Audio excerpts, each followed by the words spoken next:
Welcome to USA Global TV and Radio, where our mission is to provide education, entertainment, hope, and inspiration. USA Global TV and Radio connects you with experts and audiences all around the world every single day to help you succeed in business and to live a richer life. Visit us at usaglobaltv.com to learn about career and life-changing training and mentoring programs like the Listening Mentor. Subscribe to our newsletter to stay informed about our special programs and offers. Discover how you can become a guest on one of our shows or a host or producer of a USA Global TV and Radio show of your very own. That's USA Global TV and Radio, where the doctor is always in.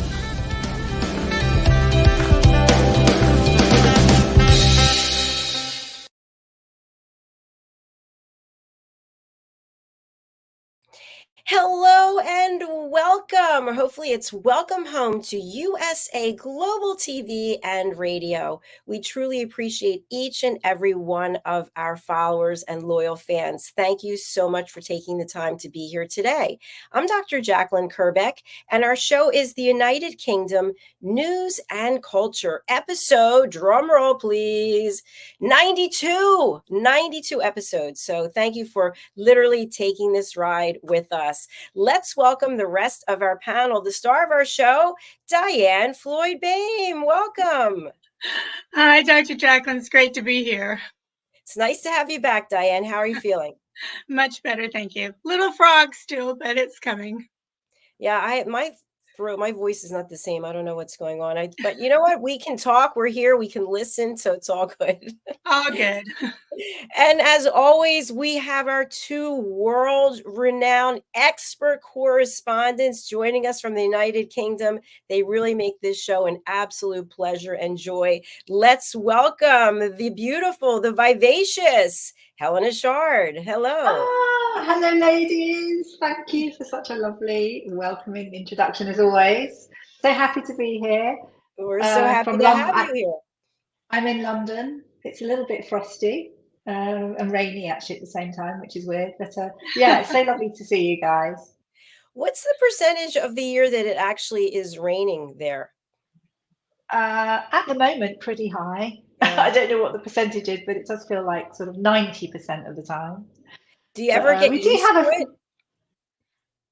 Yeah, you do. I mean, we do. I mean, we have bursts of sunshine as well that are coming in, but you know, I sort of do watch the news, and then you sort of hear at the weekend it's going to snow, and you wait for it, and it doesn't happen.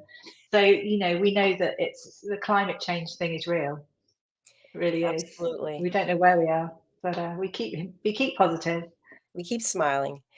And let's welcome the gentleman of our panel. He has an exciting book that is coming out on the 11th of November. It's the dapper, it's the beautiful, the handsome Mr. Simon McDonald. Hello. Hello again. It's nice to be back. Thank you for the compliment. I needed that. You know, looking at that 92nd episode. Goodness gracious. I mean, 92 is about as old as I feel today, I must admit. But it's been a fantastic adventure coming along to this 92. I'm looking forward to the centenary of our show. And it's great fun. And, you know, I've enjoyed every second of it, right from the beginning of the week or the end of one show. Then I'm starting to look at ideas for what we're going to do for the next show. And yeah, it's just fantastic. Great family to be with. Well, thank you. Thank you so much. I appreciate that. Thank you. You know, Helen and I were just talking the other day about just the power of connections and how we met. Helena, we were on another show together, Celebrate Great Britain Royally Rich, and the connections that came out of that. And Diann has introduced us to so many people from across the world. And Simon, you've come along and you've become a friend, and you've got a great testimonial that you've done for our platform. I really appreciate that. So I just want to thank you all for this wonderful journey. It's been a pleasure and an absolute joy. Been a pleasure. It really has. It has. And we should plan something for the 100th centenary. We should really do that, shouldn't we? We should. So that'll be 8 weeks from now. So about 2 months from now. We've got time. We've got The time because that's champagne's on really ice. special. Yes, the Yeah. champagne is on ice. You No, know, that it's was funny, good. before we get Okay. into our content, I was just talking to my sister about Thanksgiving, and I thought I would just stay here by myself. And I thought, you know, I really can go anywhere now. I can go anywhere in the world. I have producers, I have other people, social media people. So all I have to do, have green screen, will travel and can actually report from the field without a green screen. So it's kind of fun. You never know. Maybe I'll come and see one or two or three of you. Yes. Woo! Diann, you're mute. So good. That would be so good. I know. Yeah. You never know. That the 100th show. You never know. You never know. We may be in I do person. require How good would that sunshine, be? though. Sunshine. Yeah. Well, Okay. How do we do this? I guess that rules us out. Well, maybe she could bring it to you. Yes. I was Yeah, going to that's say it's true. a bit damp today, but it's not. The tide isn't coming in today. It's coming down. I love it when you say that. Well, I we're going to get can't right look into out and see it. our news. But Simon, I'd love for you to share just a little bit about your forthcoming book that's available in pre-order right now. Yes, A Rhyme and Time, and written by me, illustrated by me, all done for you. And it just, it transports me back to childhood when I read through it again and again. Reminds me of the nursery rhymes of times gone by, but we've got a slightly sort of upbeat slant on it and a bit more humorous, and it's all nicely illustrated, but illustrated almost in a traditional world. So every page you open up, it's a dream world, and I've had so much fun in writing it, and so much fun illustrating it as well, and so much encouragement from so many people all the way along the way. I mean, if I was going to thank everybody, I think we'd probably be here for the rest of the week. It's been an incredible response. So let's just see what happens when it all comes out. And there we are. Oops, I seem to have frozen there.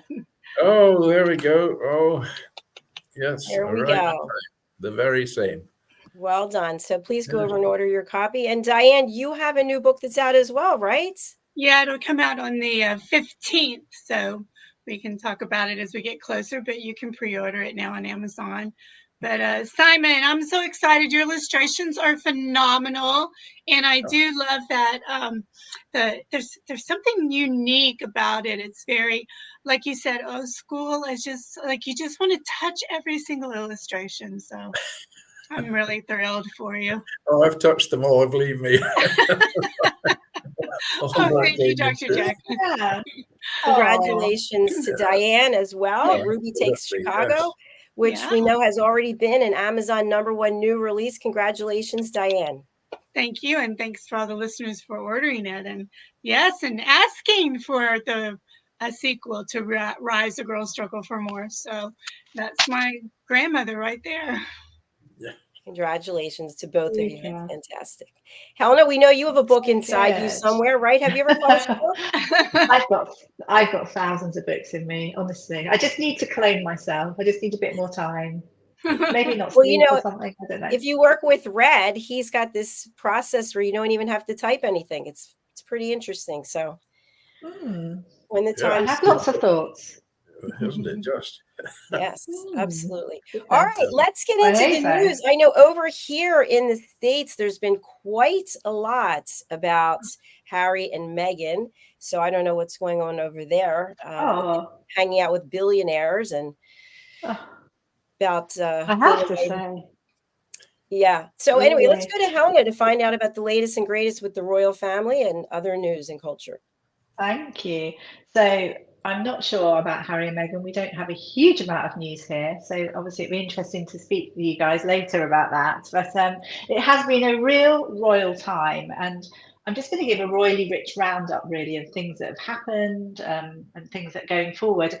And just tying up a few bits and pieces. So the Kenya Royal Tour, that the first Commonwealth tour for the King and Queen, went incredibly well, really, really well. I think something like 23 engagements over 4 days, and a far more relaxed King Charles, I think, doing off the cuff things as well, far more relaxed than his late mother. So everything went really well. Queen Camilla doing things that interest her as well. But the thing that interested me that I hadn't realised is that they actually took a royal artist with them, who every time they were at each event, he'd be sketching away, which I think was really, really beautiful. And he is somebody, his name is Philip Boutaz, and King Charles, who was then Prince Charles, at the age of 14, awarded him his Prince of Wales Young Artist Award because his school had put him forward, which I think is lovely.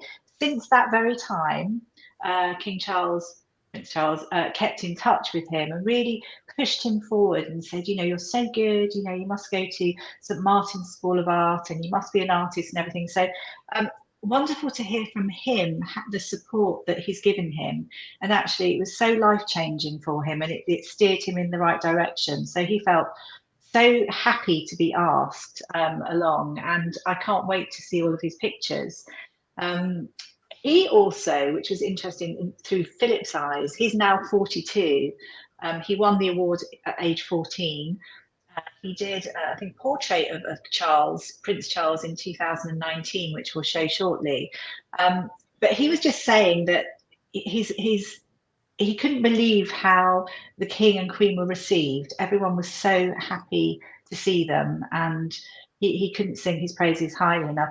So I think we've got a picture there of him actually doing a few little sketches, but also the portrait that he painted of Prince Charles in 2019, which I think it's really quite fun. You can see them in Kenya there on the right, but a fun picture I think that he painted of Prince Charles. It's a look that's, I don't know, I recognise it. Obviously this is a while ago, looking slightly older, I think, considering it was a while ago. But I think the lovely thing as well is that King Charles loves painting, and he mentioned quite a few years ago about his love of painting, and that I think it actually came from the fact that he found photography completely unsatisfying, and that's why he went into painting. And obviously he's paints so much and sells a lot of his paintings, and money goes to charity. So very creative, very creative. And I think leading on, there's actually another new portrait that's just come out of King Charles. Very hard to say the exhibition name, Miscellaneous. I think I may have got that slightly wrong. But anyway, the reason behind it, it's an exhibition combining miscellaneous and analects. Analects means collection or compilation. So miscellaneous. It's really hard, isn't it? Analects. Anyway, so this exhibition has taken inspiration from British folklore and ancient mythology. And the picture that's been painted by a Mr. Pearson Wright, I believe we've got the photograph to show, which is I actually really like it, if we have got it. I think it's really interesting. You can sort of see the folklore, the ancient mythology, the very pronounced nose and chin and the colours. It's sort of a bit BFG, isn't it? Big friendly giant, but I think it's I love it. It's very Charles, but obviously maybe not the most beautiful of pictures, but very interesting. So thought I'd show that, which is great. And leading on to yesterday, it's something that I was following. I mean, my goodness me, there's so much going on in the UK, but it was a state opening of Parliament. So the King's speech at the House of Lords, a huge amount of pomp and pageantry, it's steeped in royal tradition. And this is the speech that King Charles gave. It's actually the government speech. And it sort of lists out what's going to happen over the next year. And it's very, very interesting. I have to say the AI aspect was slightly alarming for me, I feel, but I won't go into what was in it, but I think it's the history behind everything. And they travelled in the Diamond Jubilee State Coach. I do believe we have a picture, Dr. Jacalyn, maybe that we can show. This is travelling in the Diamond Jubilee State Coach from the palace and there we go, which I really like that picture. And in fact, that's Camilla as well, is wearing the diamond diadem, which is the lovely crown that you can't see that well, but it's absolutely beautiful. I'll sort of mention that a little later on. But so it was quite an affair, and as I said, I won't go so much into it, but interesting to see the imperial state crown, and we have the other picture there, which has flashed up slightly. It'd be good to show that again. Yes, so that's the imperial state crown. That was commissioned for King George VI coronation, and it's got so much on it. It's like it's gold, 2,868 diamonds and 17 sapphires, 11 emeralds, 269 pearls, 4 rubies. It's really quite heavy, and the late Queen actually couldn't wear it for the last few years of her life. But I think the most interesting thing in that is the St. Edward's sapphire as well. And that's Edward the Confessor, who was a saint. He used to heal people, and it was found with him in 1163. So that's in there. And as mentioned, the diamond diadem, I think that's how you pronounce it, is it such a beautiful crown. I believe we might have a picture of it, but it's, yes, and that's a sort of nod to also the late Queen, who wore it in 1951 and 52 for the coronation. And I think it's beautiful. I've suddenly become really quite obsessed with tiaras and crowns, and I feel like I might need a collection myself. But I just beautiful to see. So that's a bit, without going to all the things to do with the political side of it. It was it's always that it's a historical pomp and pageantry that I absolutely love. After that as well, King Charles, Queen Camilla, they enjoyed the ballet at the Royal Opera House, and this was for the NHS 75th birthday. They didn't actually sit in the royal box, and they were in the middle with everyone around them, lots of people invited from the NHS, and it was a wonderful performance.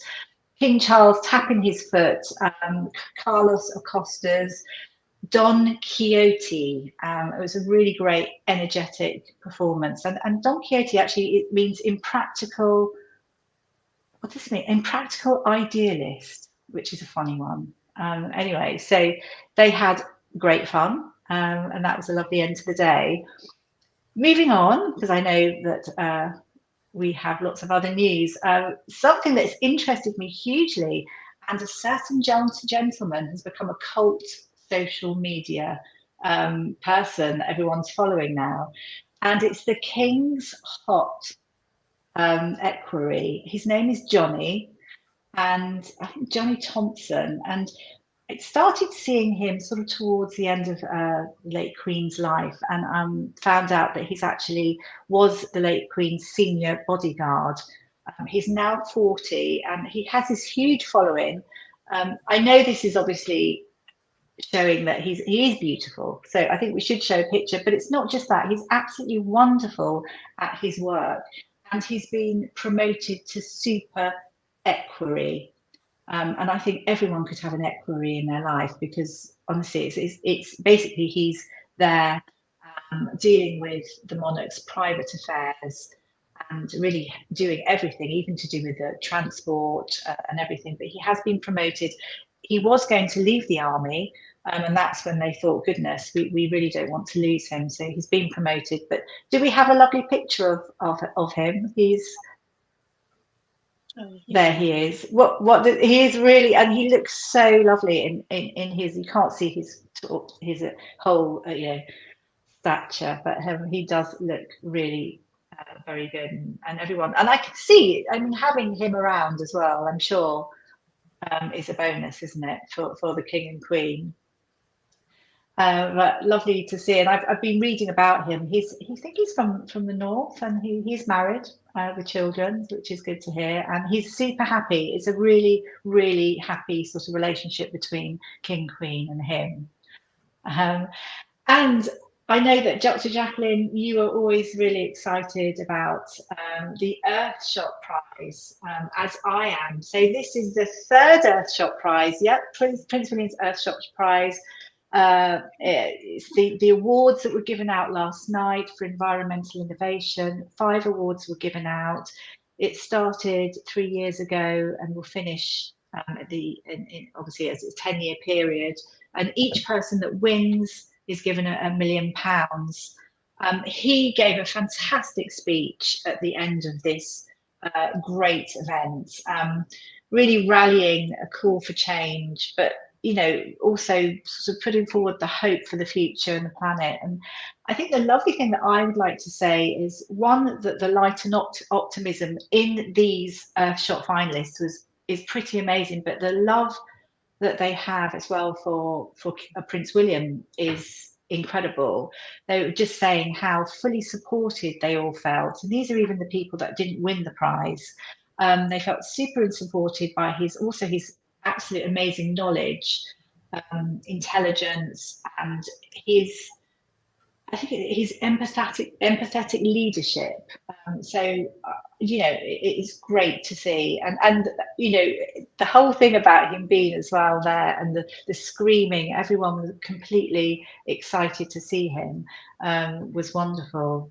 And I think just before that as well, we saw that he loves sport and he's a complete natural, and he won the dragon boat race as he arrived. Did I say it was in Singapore? So I'm not sure if I mentioned it, but it's the third one that's in Singapore. Star-studded event, went super, super well. I feel like I've been speaking for hours. I should finish, but it was just a lovely event, and it's so great to hear such lovely words about King Charles, about Prince William, and the energy and passion that they give to every single thing that they really put their mind to. It is such a help. So yeah, I hope you enjoyed that. Any questions? It was great.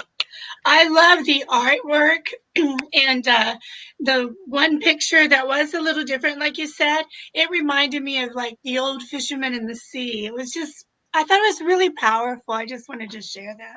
Yeah, I did. Thank you. I feel the same. Really, really lovely. I thought this was stunning. I'm just speechless at how beautiful this is. That's incredible. Isn't it? I absolutely love that. I really do. I mean, the late Queen must have loved wearing it, as must Queen Camilla. I want it. I would love it. I just even if I could just wear it for the day. The only thing I'd like to change is those hands in the picture. They could be these hands. I'll see what I can do.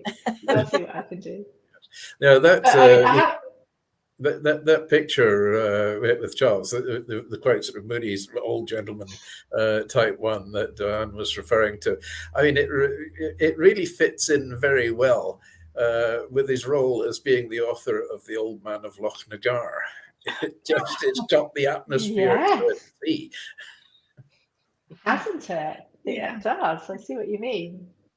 Helena, there's one more picture of Fiona. Oh yes. Oh, do you know what? I'm going to say it. So this is sheep. This is sheep royalty. Absolutely sheep royalty. I don't know if you heard about it in the States. This is Fiona. Fiona is the not so lonely sheep now. Who's attracting attention now. This lovely Fiona. She was stuck on a rocky beach in Scotland. Actually, I don't know which part of Scotland, Simon, but 2 years ago, a kayaking group spotted her. And then they came back recently and they couldn't believe that they saw her again. But obviously her fleece had really overgrown. This is her overgrown, completely fleece. And everyone was like, oh my goodness, because she obviously had survived. But as you can imagine, as sheep, I mean, sheep love their flocks, and they really are loving creatures. So she must have been so lonely. But lots of people think, oh, what should we do? And they were going to bring in lots of equipment and things. But in the end, 5 farming friends thought how to do it. They used like heavy equipment, but basically used their mind to just haul her up. And she's been taken to a Scottish farm, and she's been shorn, is that right? 10.5 kilograms less fur on her. Wow. But she's 14.5 stone. She's very overweight because the whole time she didn't have friends around her little flock. So she was eating grass and just constantly eating. And it's just one of those little heartwarming stories. I wonder what she looks like now. We have the before, we need the after. I know she actually looks lovely. I did have another one, but it had this writing on it, and I thought no, I won't do it. But yeah, she looks beautiful. In fact, just a little bit overweight. Yeah, You know, that's fine. that's okay. She's beautiful. That's okay. Nothing wrong with Me being too. Hello. and I can relate to that eating. I know, especially as the weather's changed. I think we all can. Yes, I mean, with that particular breed of sheep, they do really well on the shoreline and also in rugged, rough areas.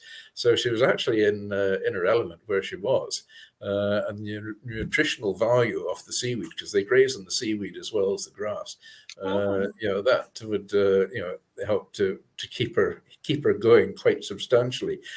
Such as her love of food, though. Apparently, when they were hauling her up the hillside in a series of bags with ropes tied around, but there was a little bit so her head could stick out, and she was nibbling at grass all the way up as well. So the eating habit didn't stop, but she's looking very contented now and looking quite respectable. I mean, talking about shoring and shoring, yes, yes, we'll be heading that direction as well. You would think just by eating grass and seaweed, she'd be really thin, wouldn't you? I know. It's funny, I thought it was that as well. No. Well, nice job, Helena. Thank you very much. Yes, thank you. That's fine. She's going to have little friends as well. They were just like making sure she was well and obviously making her look good. And I think hopefully now she's got people, little friends in the farm. So it made me sad because I think surely you can die of a broken heart, or is that me being a bit, I don't know. I think so. They're very sociable animals. How would you feel? I know if I was on my own for 2 years, just like that, I couldn't bear it. I'd be sad. Yeah, no, they're great eating machines, that's for sure. Yeah, they are lovely when you see them in the field, but you wait till you get one in your garden. Oh no, that's another story. That's a big problem. Well, Simon, we're over to you for your news. Well, it's been, just been so busy. I can't believe another week's gone by since the last one. So there we are. But we've, had a busy time. I've picked up another one of these. It's the Corporate Livewire Global Award for 23-24 for Fisheries Management Professional of the Year. Somebody. Congratulations. Very Congratulations. And it's the second year in a row I've got that one there now, so I've got them at bookends. There's a lot of dusting to be done in this household. There it goes. That's got that out of the way.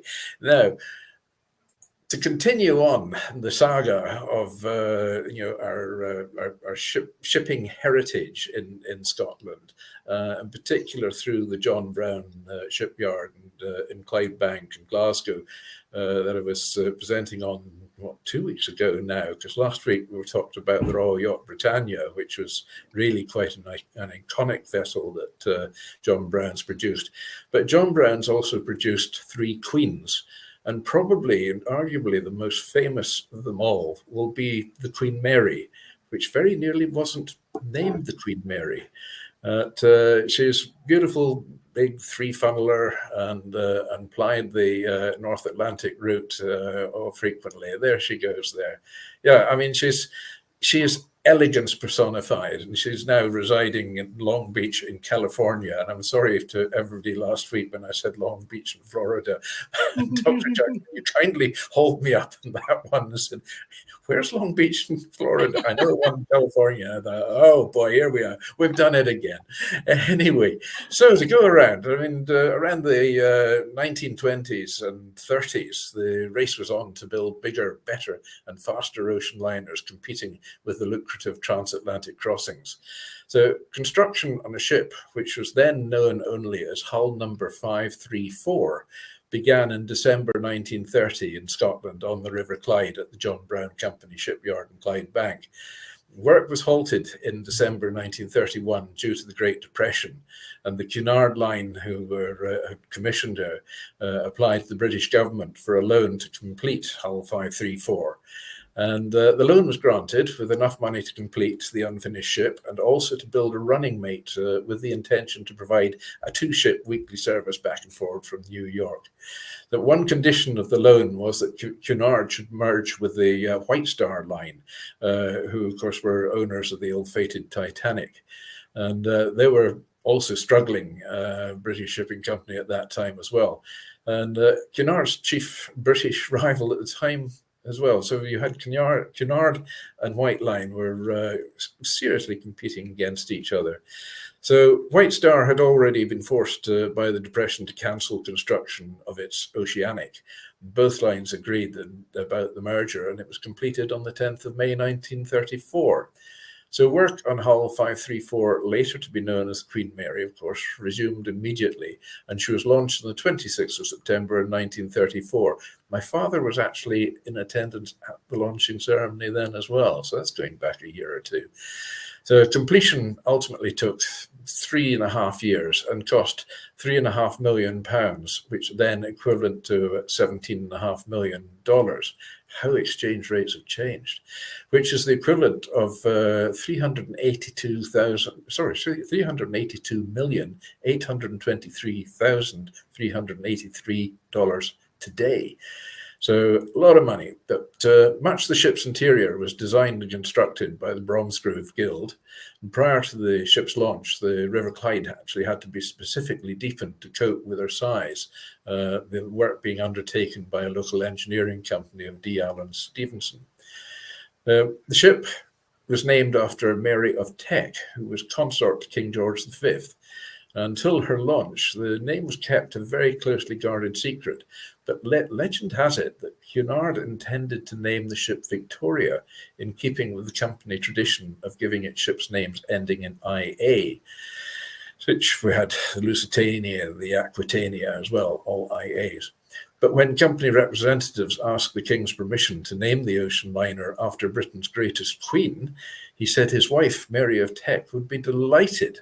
And so the legend goes, the delegation, of course, had no other choice but to report that hull number 534 would now be called the Queen Mary. So, as I said earlier there, that she nearly wasn't called the Queen Mary. However, despite this, Cunard denies the name change, but it's also possible that the name Queen Mary was decided upon as a compromise between Cunard and the White Star Line, as both lines actually had naming traditions, as many lines do. White Star using names ending in IC, like Titanic and Oceanic, while Cunard used the names ending in IA, so as we said, Lusitania and Aquitania.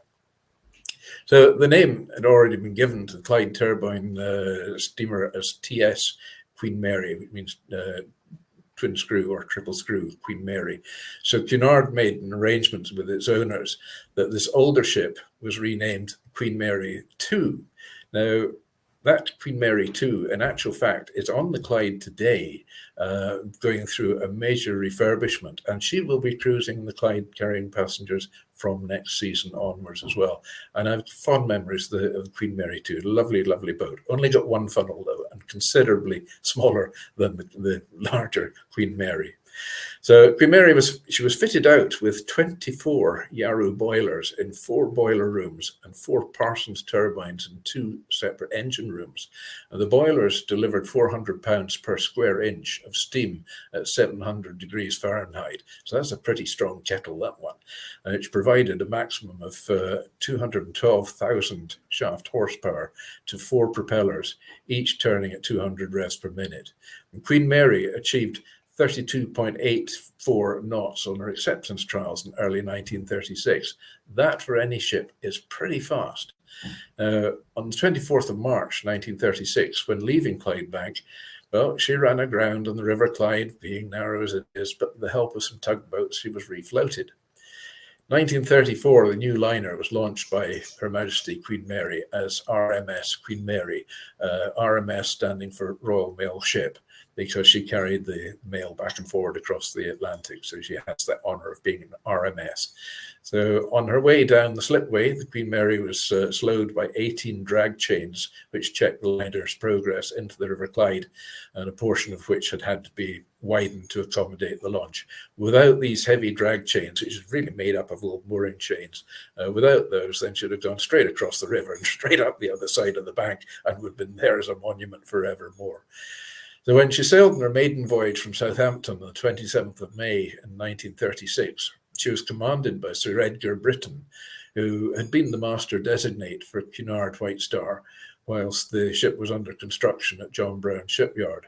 And Queen Mary, she measured 80,774 gross tons, so pretty heavy.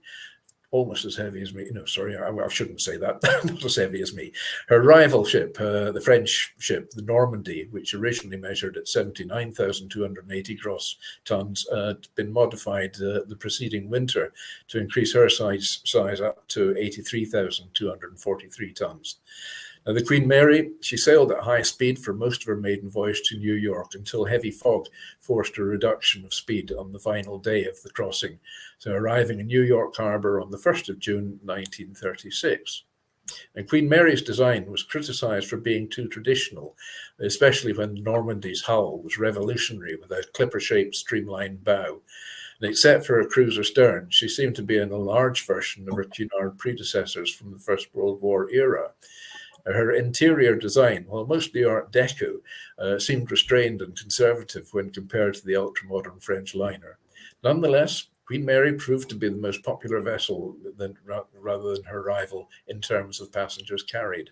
And in August 1936, Queen Mary captured the coveted Blue Ribbon Prize for the fastest Atlantic crossing from the Normandy, with average speeds of 30.14 knots westbound and 30.63 knots eastbound. Normandy, then after that, had a new set of propellers fitted in 1937 and reclaimed the honor. But in 1938, under the command of Robert B. Irving, Queen Mary took back the blue ribbon in both directions with an average speed of 30.99 knots westbound and 31.6 knots eastbound. And the records stood until lost to the United States ship in 1952. So she was incredibly fast, incredibly powerful. And the Blue Ribbon trophy, I mean, it's the competition was fierce for it, and it was a great thing. If your ship had the Blue Ribbon, everybody wanted to go on that ship instead. So the interior of her, among facilities available on board Queen Mary, the liner featured 2 indoor swimming pools, beauty salons, libraries, children's nurseries for all 3 classes, a music studio, a lecture hall, telephone connectivity to anywhere in the world, outdoor paddle tennis courts, and even dog kennels as well. And they actually had a patch of grass growing there as well to keep the dogs happy. The largest room on board was the first-class main dining room, or the Grand Salon, which spanned 3 stories in height and anchored by wide columns. The ship had many air-conditioned public rooms on board, and the first-class swimming pool facility spanned over 2 decks in height. So this was the first ocean liner to be equipped with their own Jewish prayer room, part of the policy to show that British shipping lines avoided the anti-Semitism evident in Nazi Germany at the time. The first-class main dining room featured a large map of the transatlantic crossing with twin tracks on it, symbolizing the winter-spring route, which was further south to avoid icebergs. We all learned by our mistakes. And then the summer-autumn route. And during each crossing, a small motorized crystal model of the Queen Mary would travel along the mural to indicate exactly where the vessel's position was at the time and progress en route. So as an alternative to the main dining room, Queen Mary featured a separate first-class veranda grill on the sun deck at the upper aft end of the ship. And the veranda grill was an exclusive a la carte restaurant with a capacity of approximately 80 passengers and was converted to the Starlight Club at night. So also on board was the observation bar, an Art Deco-style lounge with wide ocean views. And woods from different regions of the British Empire, they were used in our public rooms and staterooms, Accommodation ranged from fully equipped, luxurious first-class cabins and staterooms to modest and cramped, somewhat third-class cabins. So in late August 1939, the Queen Mary was in a return run from New York to Southampton, and the international situation led to her being escorted by the battlecruiser HMS Hood, who incidentally was also built by John Brown Shipping. She arrived safely and set out again for New York on the 1st of September. By the time she arrived, war had been declared, and she was ordered to remain in port alongside the Normandy until further notice. So in March 1940, Queen Mary and Normandy were joined in New York by Queen Mary's new running mate, the Queen Elizabeth, fresh from her secret voyage from Clydebank, again another John Brown ship. And the three largest liners in the world sat idle for some time until the Allied commanders decided that all three ships could be used as troop ships. The Normandy was being fitted out alongside of them at the time, and unfortunately she was destroyed by fire during the troop ship conversion. So Queen Mary left New York for Sydney in Australia, where she, along with several other liners, was converted into a troop ship to carry Australian and New Zealand soldiers to the United Kingdom. And in the Second World War, conversion, the ship's hull and superstructure and the funnels were all painted drab naval grey. And as a result of her new colour and in combination with her great speed, she became known as the Grey Ghost. And to protect her against magnetic mines, a degaussing coil was fitted around the outside of the hull, and inside stateroom furniture and decorations, they were all removed and replaced with triple-tiered fixed wooden bunks. And again, my father had travelled on the Queen Mary, returning at the end of the war from Italy back to the UK, and he said the bunks in her were really not comfortable, and if that was the standard that Chard was going to have, there's no way he was going to sail a transatlantic crossing on one of those boats. So a total of 6 miles of carpet and 220 cases of china, crystal and silver services, tapestries and paintings were all removed and stored in warehouses for the duration of the war. The woodwork in the staterooms and the first-class dining room and other public areas were all covered with leather. One luxury to another, really. The Queen Mary and the Queen Elizabeth were the largest and the fastest troop ships involved in the war. And they're also carrying as many as 15,000 men in a single voyage, and often traveling out of convoy and without an escort. Their high speed and the zigzag courses made it virtually impossible for U-boats to catch them. So on the 2nd of October 1942, Queen Mary accidentally sank one of her escort ships, slicing through the light cruiser HMS Curoca off the Irish coast with a loss of 239 lives. Now, Queen Mary was carrying at that time thousands of Americans of the 29th Infantry Division to join the Allied forces in Europe.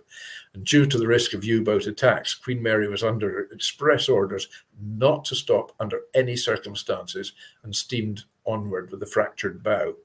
Some sources claim that hours later, the convoy's lead escort, consisting of the Brahman and one other ship, returned to rescue 99 survivors of the Curoca crew of 338, including her captain, John W. Boatwood. And this claim is contradicted by the liner's staff captain, Harry Gratridge, who records that the Queen Mary's captain, Gordon Illingsworth, immediately ordered the accompanying destroyers to look for survivors within moments of the Curoca's sinking. From the 8th to the 14th of December 1942, Queen Mary carried 10,389 soldiers and 950 crew. During this trip, while 700 miles from Scotland during a gale, she was suddenly hit broadside by a rogue wave measuring about 90 feet in height. So an account of this crossing can be found in Carter's book, and it was calculated later that the ship rolled 52 degrees, which would have capsized had she rolled only another 3 degrees. So that was a really close scrape she had there. From the 25th to the 30th of July 1943, Queen Mary carried 15,740 soldiers and 943 crew, which is a standing record for the most passengers ever transported on one vessel. And this was only possible in summer, as the passengers had to sleep on deck, and this total number has never been exceeded. So during the war, Queen Mary carried the British Prime Minister, Winston Churchill, across the Atlantic for meetings with fellow Allied forces officials on several occasions. He was listed in the passenger manifest as Colonel Warden. And Churchill would later remark that the Queen Mary had shortened the war by a year. And in his cabin, some of the planning for the D-Day Normandy landings are actually done aboard the Queen Mary. And there are papers there apparently depicting this. So from September 1946 right through until July 1947, Queen Mary was refitted for passenger service, adding air conditioning and upgrading her berth configuration to 711 first class and 707 cabin class and 577 tourist class passengers. And following the refit, Queen Mary and the Queen Elizabeth dominated the transatlantic passenger trade as Cunard's White Star's two-ship weekly express service through the latter half of the 1940s and well into the 50s. And they proved highly profitable for Cunard. As the company was renamed itself in 1947, they dropped the White Star Line part of it. 1st of January 1949, Queen Mary ran aground off Cherbourg in France, but she was refloated the next day, fortunately, and returned to service. Then in 1958, the first commercial transatlantic flights by jet began a completely new area of competition for the Cunard Queens. With a London to New York travel time of just 7 to 8 hours, now possible with new aircraft, demand for sea crossings at the ocean fell away quite markedly. So by 1965, the entire Cunard fleet was operating at a huge loss. Hoping to continue financing the QE2, which was under construction again at John Brown Shipyard, Cunard mortgaged the majority of the fleet, and Cunard announced that both Queen Mary and Queen Elizabeth would be retired from service and sold off. Many offers were submitted, and the bid of $3.45 million US dollars, or 1.2 million pounds from Long Beach, California, was the bid that was accepted for her. And Queen Mary, she was featured in the film Assault on a Queen in 1966, starring Frank Sinatra. So she was retired from service in 1967, and on the 27th of September, she completed her 1,001st and last crossing of the North Atlantic, having carried 2,112,000 passengers over 3,792,227 miles. Under the command of Captain John Treasure Jones, who had been her captain since 1965, she sailed from Southampton for the last time.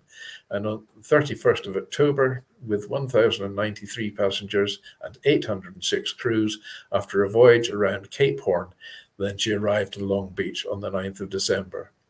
So there she now lies today, to this day, on Long Beach, and she's been converted out major tourist attraction and hotel and conference facilities and what have you. But she is the most glorious, beautifully proportioned looking ship I think I've ever seen. And her successor, the QE2, of course, now resides in Dubai. And she was a beautiful looking ship as well. I was at the launching of that one. My father was at the launching of the Queen Mary. So there we have it. Simon, thank you so much. Can you run us through these photographs, what we're looking at? Yes, this is on the bridge of the Queen Mary. This magnificent brass copperwork they have on the bridge of these old ships. It's absolutely beautiful. So that is, in actual fact, the bridge as it was, which was built, and as it stands today.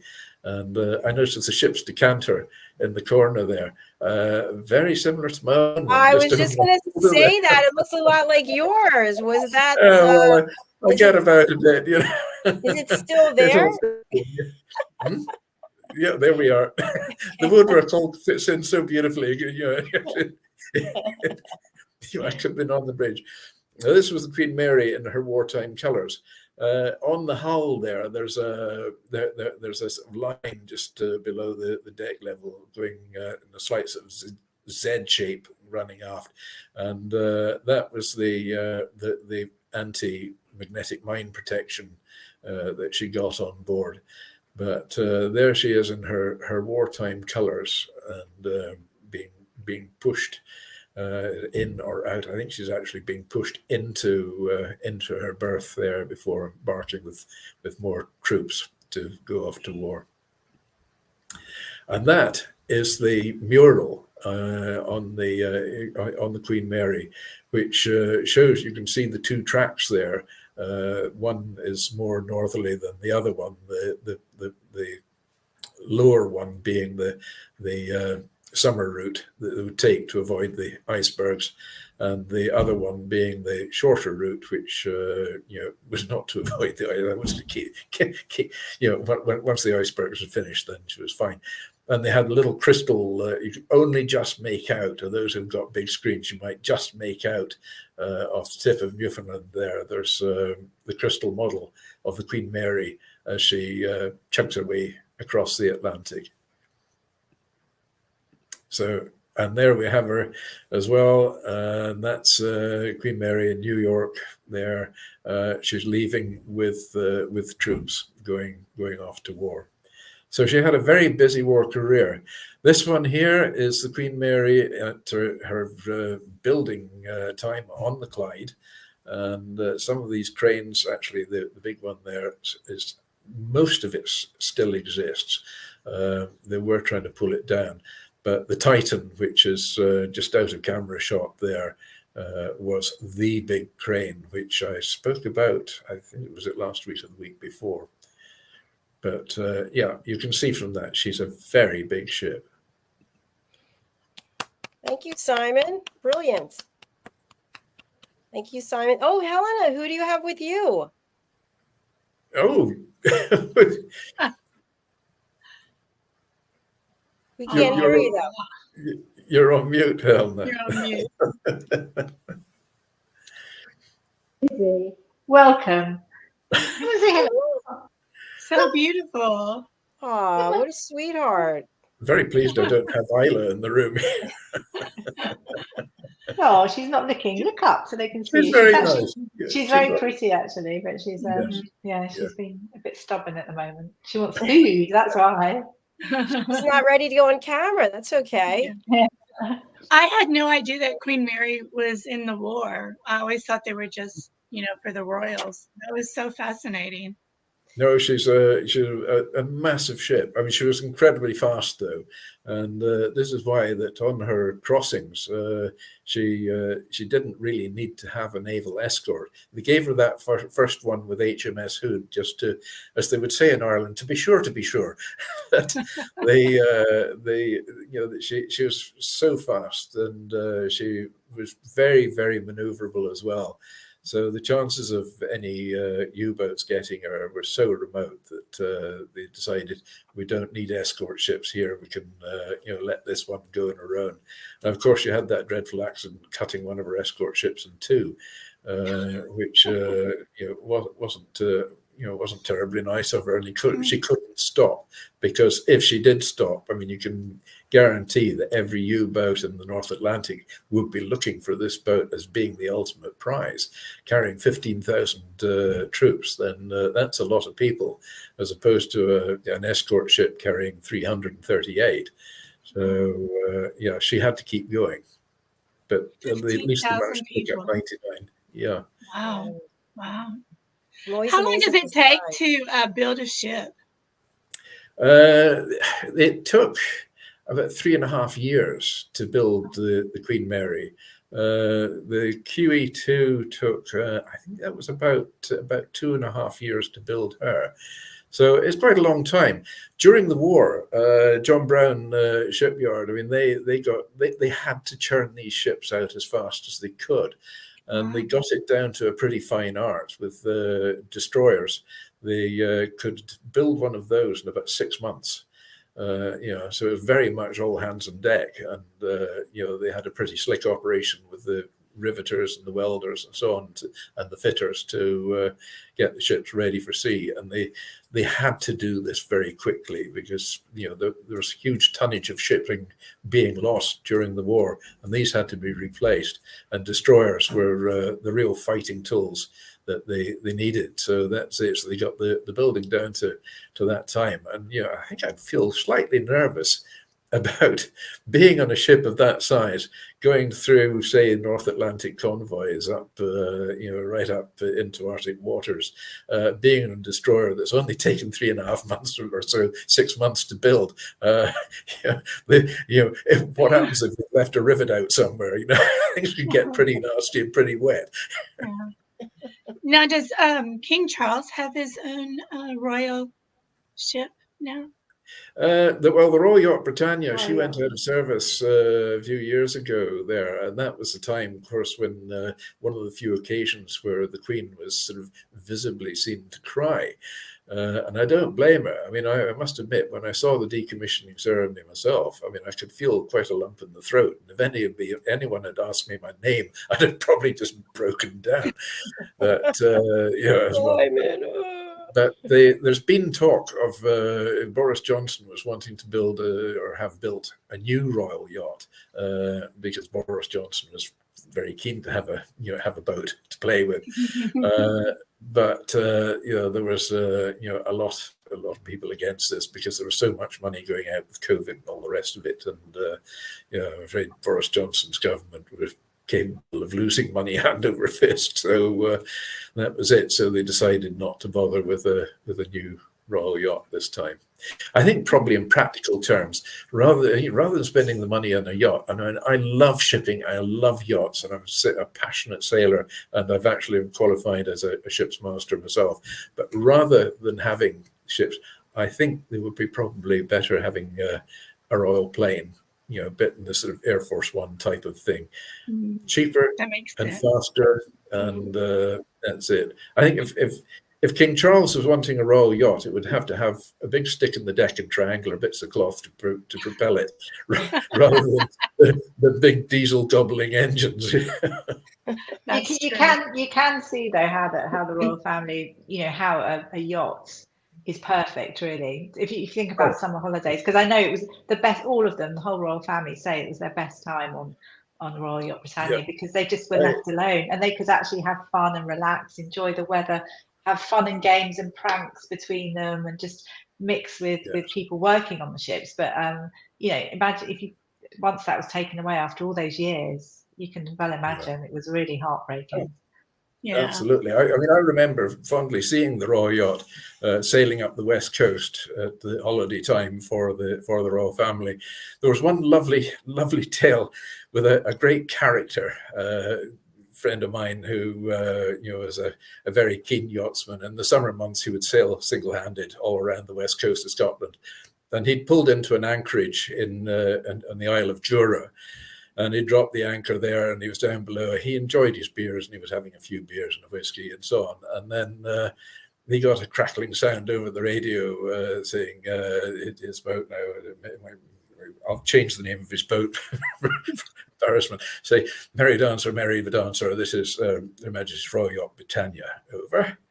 And so he sort of got up and slightly inebriated, shall we say, and responded back, says, yeah, Britannia, this is Merry Dancer. What do you want?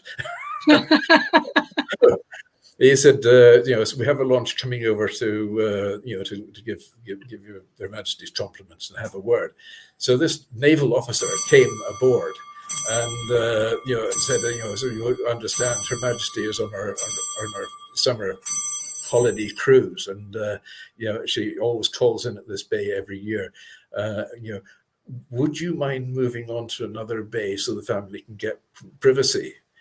So this chap, he sort of thought about it, and he sort of said, yeah, okay, I'll do it this time. Then he said, that's very good of you, sir. He said, I wouldn't do it for anybody, but it's not every day you get told to sod off by the Queen.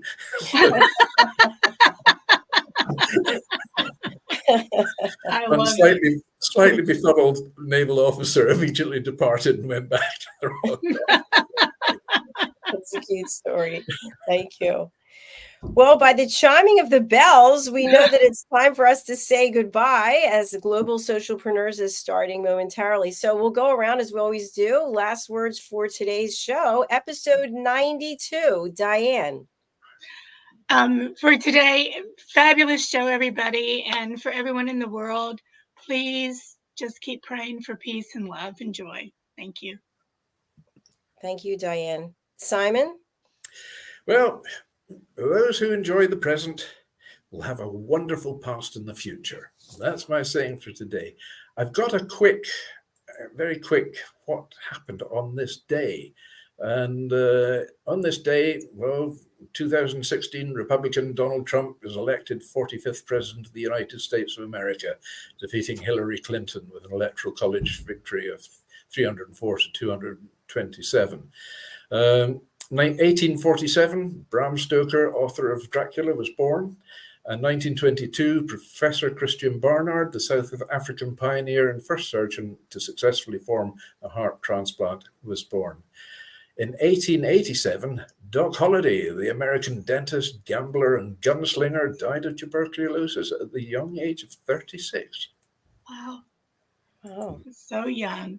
we have a lot to celebrate. Thank you, Simon. Helena? So thank you for today's show. This weekend is Remembrance Sunday. There's lots of events going on. I'm going to be at a few, and really just to remember and honour service, I think is so important because it encompasses everything. And also, let's just keep stories alive. It's so important. Thank you. Nice. Absolutely. Thank you. And mine is to please go and support Simon for his book launch and Diann for her book launch. And we also have a book launch, and it's not about me, but it's about Dr. Madeline Chan. She's an opportunity to become an Amazon #1 best-selling author if you go and pre-order and leave reviews. So we'd really appreciate that. And what I want to leave everyone with, it's something really basic. I was at a workout class 2 in a row yesterday, and my watch was keeping track of my heart, and I was going into the red zone, which is okay because then you come back into the orange. And I thought to myself, thank God for my strong heart. I mean, if you think about it, our heart is so important. It just keeps beating and beating and beating. So I just want everyone to think whatever it is you're going through, that strong heart that you have in there keeps carrying us through. So thank you for that. Beautiful. All right. Thank you, everyone. Please stay tuned for Global Social Entrepreneurs with Ann Scotland. We'll be right back. Have a great day. Bye. Bye. Everybody.